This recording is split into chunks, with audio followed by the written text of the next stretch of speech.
Okay, thanks a lot for the invitation. I'm very excited to be here in Taiwan for the first time and looking forward to a great conference.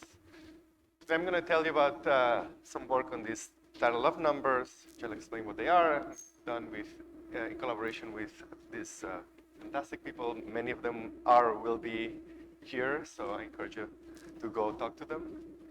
And the basic question that we're interested in is how do we tell apart black hole, like the things that we measure now in, well, either by looking at them directly with radio waves or in gravitational wave observations, from some other kind of mysterious objects, or maybe a neutron star, or whatever you can imagine that can exist out there.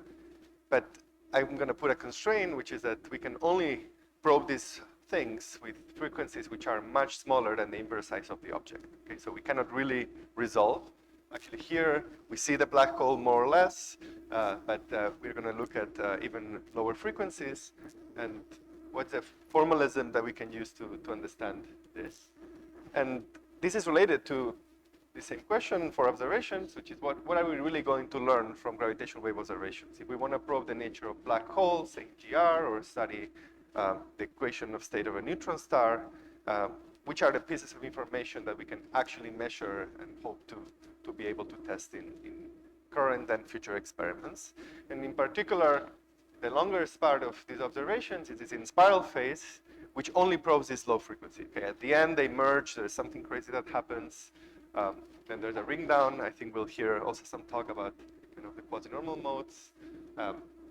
But for a large part of this process, we're just in this kind of perturbative phase where these things are far away from each other. Frequencies are basically like the inverse size of the inverse separation between the objects, which is much smaller than the size of the objects themselves. We can only see them at low frequencies. So the formalism that we use to study this is effective field theory. In fact, we use the simplest effective field theory, which we learn about in undergrad, which is just the multiple expansion, right? We take our black hole, our compact object, some chunk of matter, or the infamous spherical cow, and we can just replace it by a point particle, maybe with some spin. So leading order, we just care about the mass and the spin of this object. And we would write some effective action, which is just a point particle effective action, maybe with some spin interactions. And then there's corrections to this, which are these kind of order R omega to some power, which we need to include systematically, and the finite size of the object, and actually the distinguishing features of each one of these things will be encoded in these high order terms in this expansion in R times omega. Okay, so before we go on and I tell you how we do systematically this expansion and how we compute some of these coefficients of these terms, let me make a comment about power counting in this EFT, because just like in many other effective field theories, there are two different counting parameters. Okay, there is a so-called the EFT expansion parameter, which is the small parameter I mentioned in the second slide, which is just R times omega. So we're considering frequencies much lower than the inverse size of the object. And this is just the usual EFT expansion. This is like the derivative expansion in say, the nonlinear sigma model. But there's also another small expansion parameter, because the coupling, the leading coupling in this EFT, this word line coupling to the mass, just the point particle effective action, the point particle action, this thing couples to gravity in a universal way, right? So there's also a coupling which is Rs times omega. So it's Gm, where m is the mass of the object, times omega, which typically the shorter radius is smaller than the size of the object, otherwise it's a black hole. And I call this the loop expansion parameter. So the first one is like just the derivative expansion in EFT. It's a expansion of energy over the cutoff of the EFT. The second one is like the expansion kind of in the inverse kinetic term for say, in pion effective theory, something like e to the 4 pi f, where the 4 pi comes from loops. Okay. Now, we can have weakly coupled EFTs or strongly coupled EFTs. By strongly coupled EFTs, I mean EFTs that are strongly coupled at the cutoff. Okay. For a star, like the sun, which is much larger than its short radius, then this EFT for the point particle is weakly coupled. So this is like, if you have a linear sigma model, the mass of the radial mode in the Mexican hat potential is much larger than the VEV, or and the pi and decay constant in the sigma model. However, the EFT for black holes and neutron stars, for very compact objects where the size is comparable to the Schwarzschild radius of the object, is strongly coupled. Okay, so this is like actual pions in QCD, where the cutoff is just 4 pi away from the pi and decay constant. And this means that if we want to say anything about these derivative corrections in this EFT, at some point we're going to be computing the analog of loops. Okay. I want to emphasize this point because that will be kind of one of the important things we're able to do. Okay, so let me explain in more detail systematically what this expansion looks like. As you might expect, I just said it's a multiple expansion. So we have the leading coupling, which is the mass. So for now, I'm going to ignore spin. And I'm just going to do it for a spinless object. You can just couple it to dynamical multiple moments. Okay, because I'm just considering gravity. Gauge invariant tells me that the leading coupling is to a dynamical quadrupole moment, but there can also be an octupole, high order terms. There's also kind of magnetic couplings. Here I'm just coupling to this kind of electric part of the Weil tensor of gravity, but there's also the corresponding magnetic couplings to its dual. And then these multiple moments encode these microscopic degrees of freedom.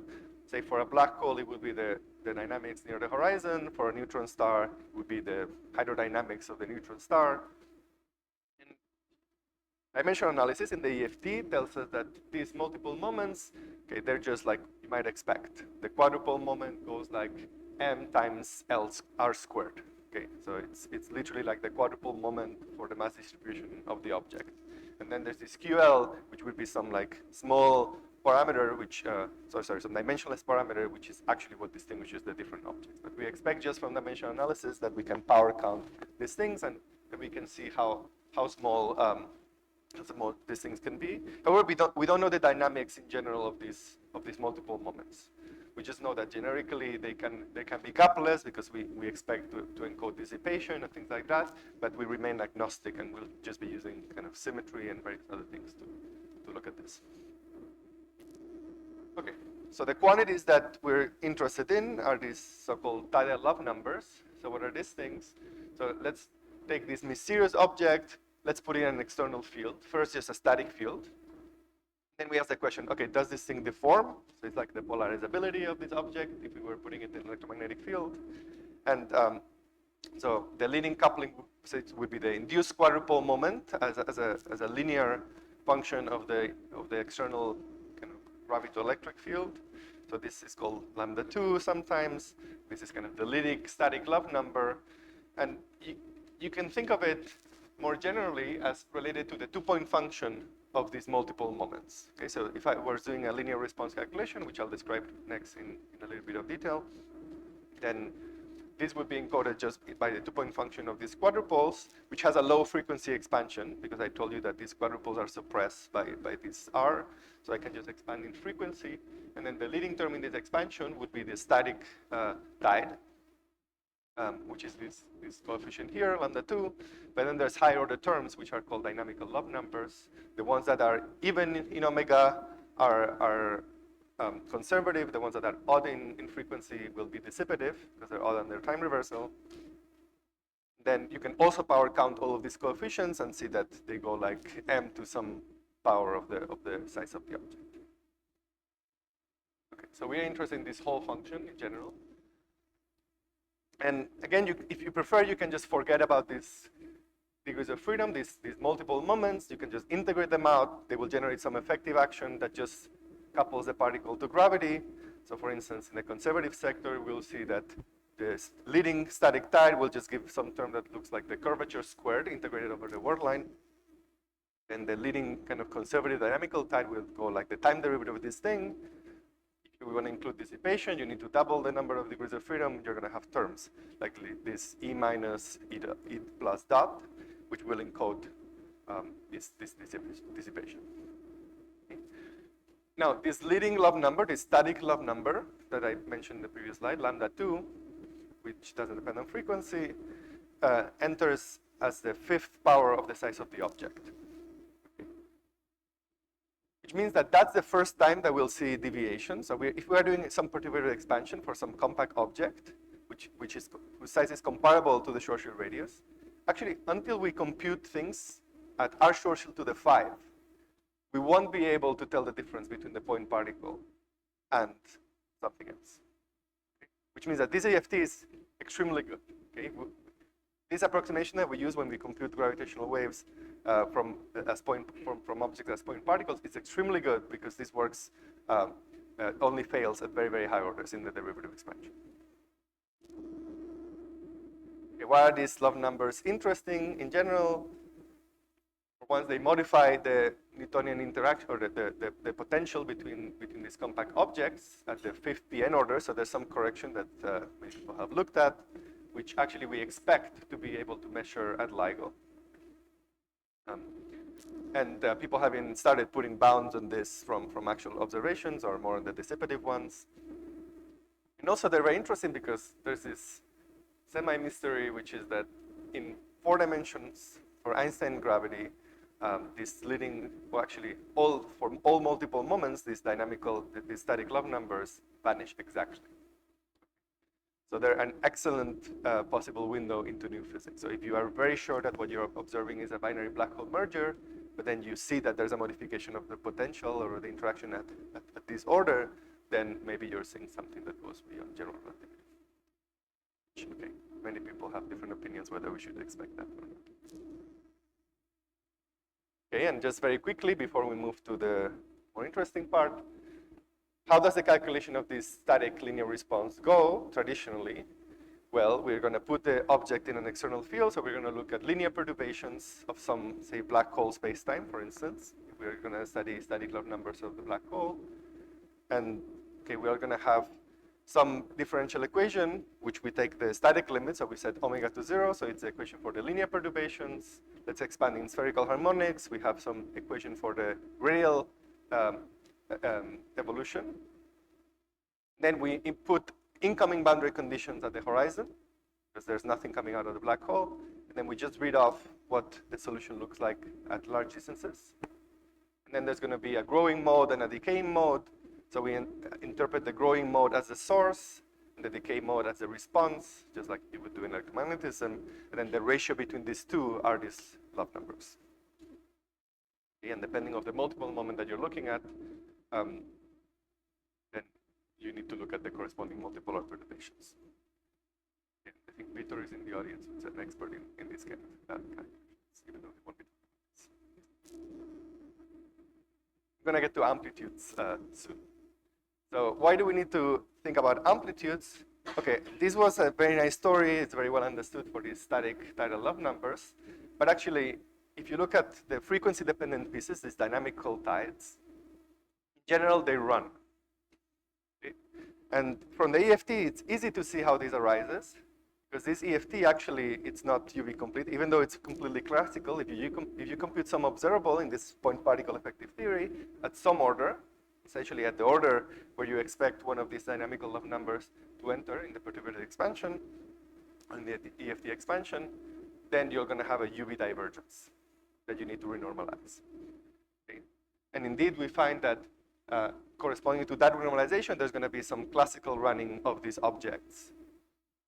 These coefficients, lambda as a function of omega, okay, there will be a bare part, but they're going to run. There's going to be different pieces. There's going to be a piece that looks like an anomalous dimension for the multiple moments. There's also going to be a beta function for the coupling itself. That okay, this we can compute in the EFT, we can predict, but there's going to be some kind of ambiguity, which is a matching coefficient that we'll need to determine. And kind of doing this linear response calculation in the presence of these dynamical tides actually becomes very subtle, because this is a fully off-shell calculation. There's many subtleties in this separation between the source and the response. Okay, there's a big literature about this. We want to bypass all of this, and especially when this running is present. And actually, let me advertise that on Thursday there will be a talk by Zihan, which is probably here, and he's going to tell us more about these anomalous dimensions, and actually there's also some very interesting relation to scattering amplitudes that we discovered while doing these calculations. So I encourage you to go to this talk. Okay, the main idea of what we want to do is we want to use scattering amplitudes to determine these love numbers. Okay, so these are The advantage of these is these are physical observables or almost observable modular divergences. They're kind of free of field definition ambiguities, gauge ambiguities, and also we know how to use all of our amplitude machinery for this. So what we're going to require is that if we compute this amplitude for a black hole or for your favorite compact object using perturbation theory in full GR, we're going to compute the same quantity in the effective field theory, just scattering waves of this point particle, and what we're going to require that they're equal. Okay, and then this kind of idea was already pioneered in the literature, but I think now we can finally know how to do it systematically. Okay, let me make a comment about what people call the gravitational Compton amplitude, because there's been a lot of discussion of this calculation in the literature, which people call the Compton amplitude. And in particular in the context of curved black holes, because this is one of the building blocks that go on these kind of PM computations of potentials or fluxes that we do. And so the history of the subject, there's too many papers and people to cite here, maybe many of you are here, but there was some calculation of consistent 4-point amplitude built from factorization that has the right poles and residues consistent with locality and unitarity. But then people disagree over what the right contact terms are, okay? And they try to fix this ambiguity by comparing to the solutions to the Minkowski equation, so to black hole perturbation theory. But I told you earlier on when I discussed the power counting that this EFT is strongly coupled. Okay? So any comparison of a kind of amplitude to black hole perturbation theory necessarily requires computing the perturbative corrections to the amplitude. There's no meaning in trying to compare like some tree-level Compton amplitude to black hole perturbation theory. It's like trying to measure the coefficient of like the R to the some 4-derivative term in the pion Lagrangian in QCD without computing the one-loop correction from the second derivative term. They come at the same order in the EFT expansion, so you cannot measure one without knowing the other. Okay. So I want to emphasize this because this is kind of the hard part of the calculation. The hard part of the calculation is to compute kind of these loops in the EFT, and in particular, even for these static tides in GR, I told you they start at R to the 5 order. So this eventually, in GR, will require 4-loop calculation of this Compton amplitude to actually learn something from black hole perturbation theory. Actually, it's even worse because this, I told you that this in the dynamical case, the coefficients run, so the value is going to depend on how you do the calculation. Even though the full amplitude won't because it's an observer. Okay, so because there's this whole baggage about the gravitational Compton amplitude, we decided to propose a rebranding inspired by studies in kind of atomic physics. So how do people study the spectra of atoms? There's this kind of whole field of Raman spectroscopy where they probe the atoms with light and then they read off the light that comes off. So we decided to call this amplitude the gravitational Raman amplitude, which was in the title of my talk. And this is nothing that what people usually call the Compton amplitude, but actually we're going to compute the loops or the post-Minkowskian corrections, and we're also going to include dissipation. So this is the actual amplitude for scattering a gravitational wave of the compact object, which includes all of these effects. Okay? So we're going to do it in this partial wave expansion. So the amplitude is going to have some like scattering phase shift that depends on the angular momentum and the frequency, and it's going to have a PM expansion in RS omega. And actually, I told you, only until you go to 4 loops, you won't see the difference, or you shouldn't see a difference between a black hole and a neutron star, because that's where the tides enter. And then there's this absorption factor that also enters at pretty high orders, but it's a leading effect in the AFT. Since these tides start at 5 p.m., most of the talk today will focus on a scalar toy model for this. But I'll also mention some results for gravitons and photons.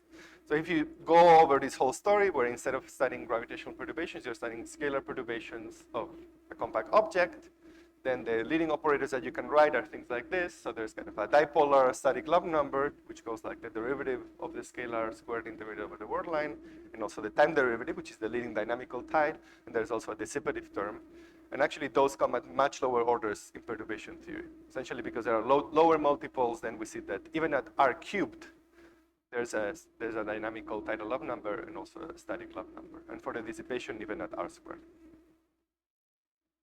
Okay. And there's no monopole one because we're looking at a massless scalar. If you were looking at massive scalar, there would in principle also be a monopolar study. Okay, so I told you that we're going to do this matching. So I'll discuss in turn.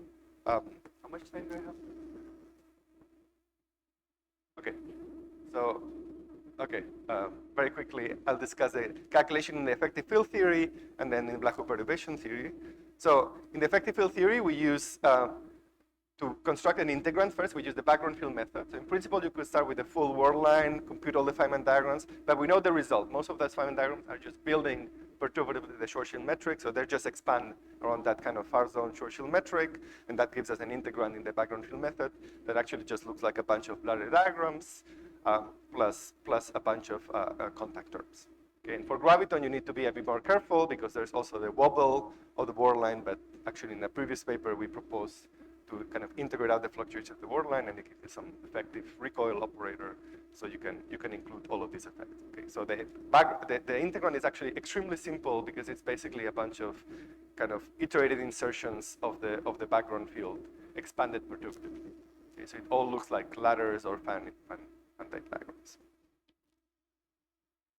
After you do this EFT expansion, the result is just a function of the scattering of the angle between the incoming and the outgoing wave. So it's a function of one variable, which is a dimensionless variable, which is this angle, and then it's very easy to compute them using kind of the traditional methods from amplitudes and from like QCD, like differential equations, integration by part entities. There's very simple differential equations, and actually, if we look at the structure of these integrals to very high orders, it seems that these simple differential equations will persist. Okay? In the massive scattering, we know that there's lots of beasts that appear at high orders. We'll hear about it later this week. But I think this problem is much simpler, and probably it's just these harmonic polylogs to all orders in perturbation theory. And then, because we're actually interested in this phase, we're going to take the log of the amplitude at the operator level. So what we're going to do is we're going to take the amplitude and we're going to subtract. We're going to take the logarithm and subtract a bunch of iterated cuts, but the only dynamical degree of freedom here is the perturbation, so actually these cuts are very simple. Okay, and this can be done actually at the end. It can be done at the level of this master integral, but just subtracting the cuts. Here, there's an example of some ladder integral where you can just literally subtract certain like two-particle cuts, and then the result is manifestly IR finite. The amplitude actually has many infrared divergences because you're expanding some phase that has a 1/epsilon, a leading order from the Newtonian potential, but the logarithm is actually very simple. So let me give you an example of what this looks like. This is for the photon scattering at order RS cubed, so it's like a two-loop calculation, and it's actually very simple. This is for helicity preserving amplitudes. There's also the equivalent for helicity violating, which vanishes exactly. So it's a very simple object, and we can perform the partial wave transform of this in 4 dimensions. Okay, so this is the result that ones get for general L. You can just do the partial wave transform. You get a result that matches precisely with black hole perturbation theory. But for L equals 0, you need to be very careful because there's this UV divergence. So this is actually the result. You see that there's a 1/epsilon UV. There's a corresponding logarithm that corresponds to the running of this tide. And actually, let me warn you, the result is actually scheme dependent. I did this in some scheme in dimensional regularization, but all these finite pieces might change if you change the scheme. And actually, you also need to be careful when you do the partial wave transform to do it like for fixed multiple number, because otherwise you might be throwing away some contact terms. And actually, originally we did a mistake in the calculation because of this element. Okay, what about in black hole perturbation theory? Very quickly, we're studying the perturbations of the black hole now for non-zero frequency. So again, one expands this in spherical harmonics. Then we aim to compute this phase. Actually, how it's done is there's two pieces of the phase, one that corresponds to the near zone, the dynamics near the horizon. There's a piece that corresponds to the far zone, which is essentially what the EFT knows how to compute. And how this is done is by doing wave scattering. So again, we're going to solve some radial differential equation that now depends on the frequency. We're going to impose, again, incoming boundary conditions at the horizon. But then because we have non-zero frequency, at infinity, we're going to have wave-like behavior. So we're going to have an incoming and outgoing wave. And then the ratio between the coefficients of those is going to be our scattering amplitude. Okay.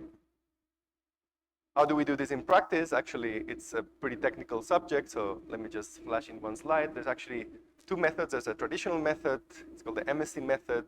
That essentially it's the method of match asymptotic expansions. You solve the differential equation around the origin, sorry, around the horizon as an asymptotic series. You do the same around infinity. These are very complicated things. One is like a sum over hypergeometric functions. The one is sum over Coulomb wave functions, and then you require that in the overlapping region they match, and that fixes uniquely the answer. There's kind of a modern fancy method. People have realized that the equation describing these perturbations is what the so-called quantum curve of some cyber-Witten geometry, and that has unlocked a bunch of very powerful tools. This is a purely mathematical connection. There's no physics here, but kind of it's made a bunch of people interested in these problems from black hole perturbation theory that originally cared about supersymmetric gauge theories, topological strings, these kind of things. Maybe Zihan will say more about this in his talk, I'm not sure. But anyway, there's kind of this new technology that is very cool and that has been applied very successfully to this problem, and which one can push pretty high orders. And this is what the phase shift looks like in black hole perturbation theory.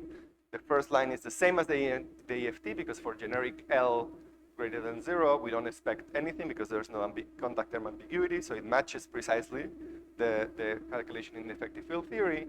But then for the L equals 0, for the monopolar partial wave, then again we find a logarithm, and we find that there's some constant part, and then we can match in the EFT, and by requiring that these phase shifts are equal at some matching scale, which is the Shorty radius, and then one gets this result for the love number. Actually, we got it wrong originally, and recently these guys recomputed it, and then over the weekend we found agreement, and we found the mistake in our calculation. So thanks. Maybe Julio will discuss the calculation. Okay, so these are our results. We've computed basically the 3 p.m. Raman amplitude for scalars, photon, and gravitons. For scalars, that let us extract this the leading dynamical tidal love number, conservative, and then we confirm that the static love number is 0. I didn't even include it in the previous slides because it was already known that it's 0, but we conserve it because we confirm it because we can match the EFT amplitude without adding this thing. Same for the photon. For the photon, the leading dynamical tide starts at 4 loops, but at 2 loops, we didn't find a disagreement with the black hole perturbation theory calculation, which means that we didn't need to add this static contact term. And then for gravitons, we just reproduce the result from black hole perturbation theory up to the 3rd order in the EFT.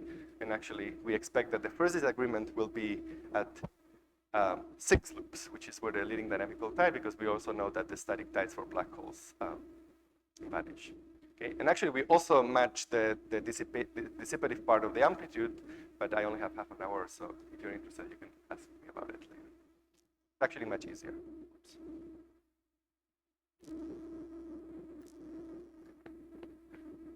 All right, so let me conclude by saying, hopefully I convince you that we can compute these scattering amplitudes from waves or from compact objects using effective field theory and our usual scattering amplitudes tool set. And these are actually useful to extract these tidal properties for compact objects. And we demonstrated by matching to black holes, but actually the EFT amplitude is universal. There's just some coefficients that then, if you compute the scattering amplitude, say, from a neutron star, maybe numerically doing perturbations in full GR, then you could use the same EFT amplitude to extract these coefficients. And this problem is much simpler than the problem of massive scattering. I told you that we suspect that perhaps the space of functions to all orders is the same, and it's a simple space that we understand very well. So I think we can really push these calculations pretty high, and I'm confident that perhaps we can even get to the 6th loop order where we can match these leading dynamical tides in GR. I think it's not out of the question because it seems that these are kind of ladder integrals to all orders. Maybe we can even bootstrap it. I think it's a great playground for the amplitudes community where we can have fun, compute some amplitudes that are nice, and then maybe even useful for extracting these tidal effects. And I think the generalization to Kerr will be straightforward. this background field method, differential equations, all of that we know how to do for Kerr, so I don't expect any surprise. We should do it. Maybe some of you are interested in working on this too. And this is important even for the potential, because we know that these dynamical tides, eventually they will appear subdivergences in these PM calculations of massive scattering, actually starting at the 7th PN order in actual gravity. In some toy models with scalars and photons that we've already computed, these things start at much lower orders. For instance, we did a computation of a potential at 4 PM in a toy model where you have a particle coupled to a scalar, and then we found this as an ambiguity in the calculation. And let me advertise again Zihan's talk, because I think there's more to the story of scattering waves from compact objects, including from binaries. And I think Zihan will tell you some interesting results that we have in this direction. Thank you.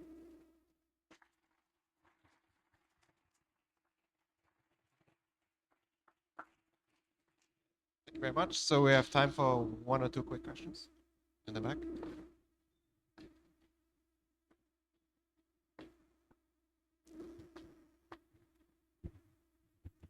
Oh, out. Okay. Thanks, Julio, for a nice talk. Since I've been mostly working on the spinning case, since you mentioned that we need to compute the loops for matching field theory amplitudes to the Black-Hole perturbation theory results, how does it work? So does the H-bar counting work properly on the field theory side? Because one of the original motivations or contexts where matching to Black-Hole perturbation theory appeared was trying to look at the Kerr Compton and trying to figure out what's the so-called contact terms. And I cannot really see from the field theory side, from at least from the diagrams, how H-bar counting would fall down correctly so that we get something that's classical. Yeah, it's not H-bar counting, it's the EFT counting that matters for this. Like, all of this talk was purely classical. There was no H-bar anywhere here. I had a word line coupled to gravity, purely classical theory. And the point I was trying to make is that you should power count the coefficient of that contact term. Dimensional analysis tells you that that goes like the inverse powers in scale. And you will find that that scale is a Schwarzschild radius, and hence it's degenerate with the loop corrections. You don't even need to think about H-bar. Okay. Okay. Yeah, one last question from Ananda. If you consider these alpha prime corrections in string theory, for example, would these love numbers get corrected? Yes.